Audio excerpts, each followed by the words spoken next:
Добро утро, состојбата снежно утро имаме, Анита, во Скопје, затоа и моравме да се засолниме овој пат малку на затворено, бидејќи ќе треба и малку повеќе да ни трае ова линковско вклучување, но гледате позади мене, уживаме во една убава утринска снежна идила. Колку уживаат возачите утрово не знаеме, бидејќи добиваме информации од многу наши колеги кои што доаѓаат кон своите работни места дека имаме метаж во Скопје, но секако тоа е и очекувано, се вози малку поспоро поради снежните врнежи, тоа е и за наша безбедност. Слушнав пред малку, информиравте за општина Газибове дека зимските служби се на терен. Ние ќе провериме и малку подоцна кога ќе се упатиме и за третото линковско вклучување кон центарот на Скопје, кон средното училиште Јосип Броз Тито, каква е состојбата низ централното градско подрачје, па ќе побараме вклучување и од лице место да ги провериме уште еднаш сообраќајниците и тротоарите во центарот на Скопје. А сега на нова тема. Вчера ни стартуваше второто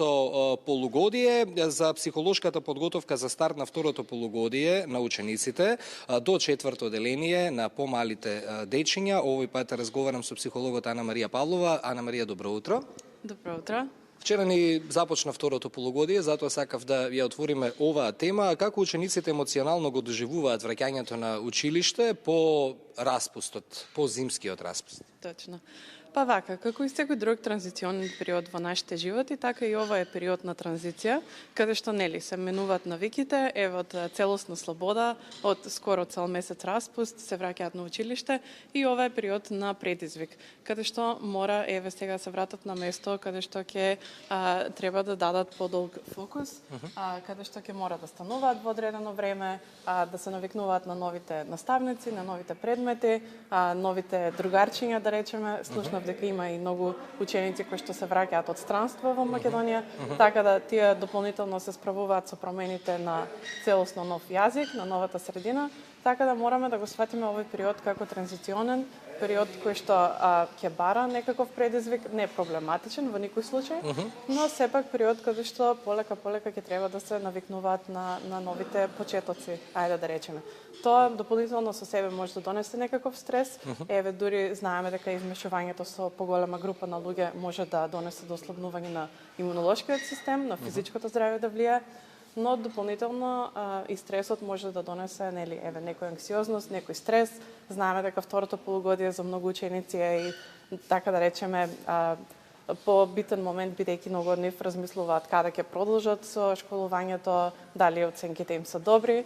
И тука стапуваат во улога најмногу кои што можат да им помогнат се родителите, но исто така на нивна служба се секогаш и психолозите, училишните психолози и психолозите кои што може би специализираат во кариерно насочување, бидејќи не секогаш треба да отидеме на психолог кога ни е најтешко, кога треба да добиеме некоја дијагноза, иако ние во Македонија така го имаме сватено.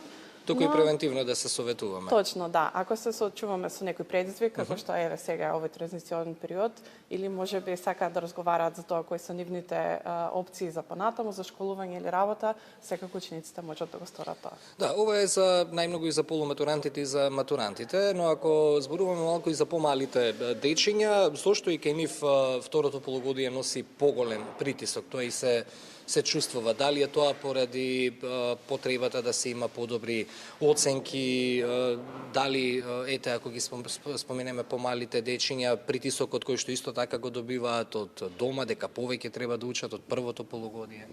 Точно, да. Тие се соочуваат со тие предизвици како што спомнавме. Второто полугодие, бидејќи е некоја завршна целина на нивното образование до тој момент, може да донесе до некаква анксиозност, но како што споменавме, родителите тука имаат клучна улога. Битно е тие во овој момент да ги поддржат своите деца, да не им ги забрануваат уште веднаш сите тие екстра активности кои што тие ги имаат после училиште, да речеме, бидејќи секако кога се работи за ваков момент, подобро е постепено да се пројде во низ таа транзиција, отколку наеднаш да треба да се менуваат премногу работи.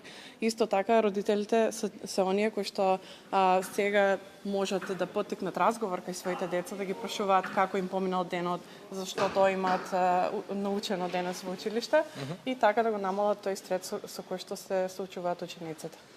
Се зголемува ли интересот кај родителите ако имаат проблем со своето дете, ете во моментов училиште, нова средина, прифаќање, проблеми, можеби булинг? Имаме ли тренд на зголемување кај родителите да се посоветуваат со психолог? Која е твојата лична перцепција од твојата работа низ годиниве наназад, или се уште не се охрабруваат родителите и психологот да се вклучи во решавање на проблемите со нивното дете, ете во случаев притисокот во училиште? За среќа има некој раст во интересот на тоа родителите да вклучат и некој надворешен, да речеме, експерт. Но можеби се уште не е до тоа ниво каде што треба да биде, бидејќи нели се уште имаме таа стигма, родителите се плашат дека некој ќе дознае дека нивното дете се справува со проблеми, иако нели тоа е многу нормално, како што знаеме сите минуваме низ такви периоди низ животот. Но имаме зголемување на тој тренд и баш ми е мило, така да што повеќе родители нека се охрабрат да знаат дека тие сепак ја имат на крај одлучувачката сила. И секако психолозите се тука само да бидат дополнителна поддршка за нив, никогаш тие не одат над зборот на родителот, секогаш тие се оние крајните. Така. Благодарам многу за гостувањето во Македонија наутро. Кратко, брзо, но се надевам едукативно пред се за родителите на кој начин може заеднички со децата и со психолозите да придонесат за малку олабавување на притисокот што го носи самото второ полугодие. Благодарам. Благодарам уште еднаш. Студија тука го завршувам ова второ линковско вклучување. Во 8:30 ќе ја продолжиме оваа тема од средното Јосип Брз Тито во Скопје, а пред тоа секако ќе видиме и каква е ситуацијата во градот, во централното градско подрачје, па ако успееме низ овој утрински собраќаен шпиц да стасаме на време, ќе направиме и уште едно вклучување по вестите во 8 часот, за да ве информираме или поради снежните врнежи, каква е состојбата со собраќајот утрово во главниот град.